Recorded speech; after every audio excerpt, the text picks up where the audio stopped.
Ohm's law states that the current is directly proportional to voltage and inversely proportional to resistance.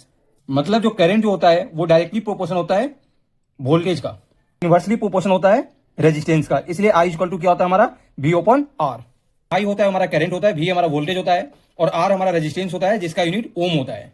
Note में हमने यहाँ पर एक circuit लिया है और इस सर्किट में हमारी आर की जो वैल्यू है वो हमारा क्या है, कॉन्स्टेंट यानी फिक्स्ड है। जब आर की वैल्यू हमारी फिक्स होगी और अगर हमारी वोल्टेज अगर इंक्रीज करेगा तो करंट भी हमारा इंक्रीज करेगा।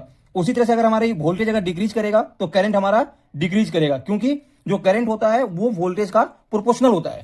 हमने यहाँ पर एग्जांपल लिया है जिसमें आर की वैल्यू हमने 10 ओम फिक्स कर रखा है और अभी हमारी वोल्टेज कितनी है 5 वोल्ट। तो आई इक्वल टू फॉर्मूला क्या होता है V अपॉन आर।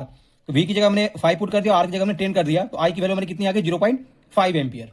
अब हमने क्या किया कि V की वैल्यू जो 5 वोल्ट था उसे हमने V की वैल्यू को हमने 20 वोल्ट कर दिया है। क्या होता है हमारा V अपॉन आर। तो V कितनी हमारी है 20 और आर की वैल्यू हमारी फिक्स है 10 ओम।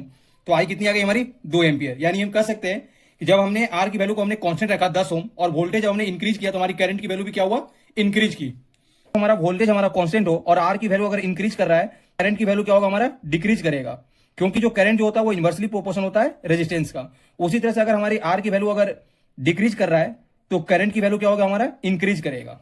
एग्जाम्पल के लिए हमने वोल्टेज हमने 10 वोल्ट ले रखा है और आर की वैल्यू हमने 20 ओम कर रखा है। तो आई इक्वल टू क्या होता है V अपॉन आर, यानी 10/20 यानी कितना हो जाएगा हमारे करंट की वैल्यू 0.5 एम्पियर। हमने वोल्टेज की वैल्यू हमने सेम रखा है 10 वोल्ट और आर की वैल्यू हमने जो 20 ओम था उसे हमने 30 ओम कर दिया है। तो आई इक्वल टू क्या होता है हमारा V अपॉन आर, यानी 10 ओपन 30 करेंगे तो आई की वैल्यू कितनी आ जाएगी हमारी 0.33 एम्पियर। यानी हम जब अगर रेजिस्टेंस की वैल्यू अगर हम इंक्रीज करते हैं तो करंट की वैल्यू क्या होता है डिक्रीज कर जाता है।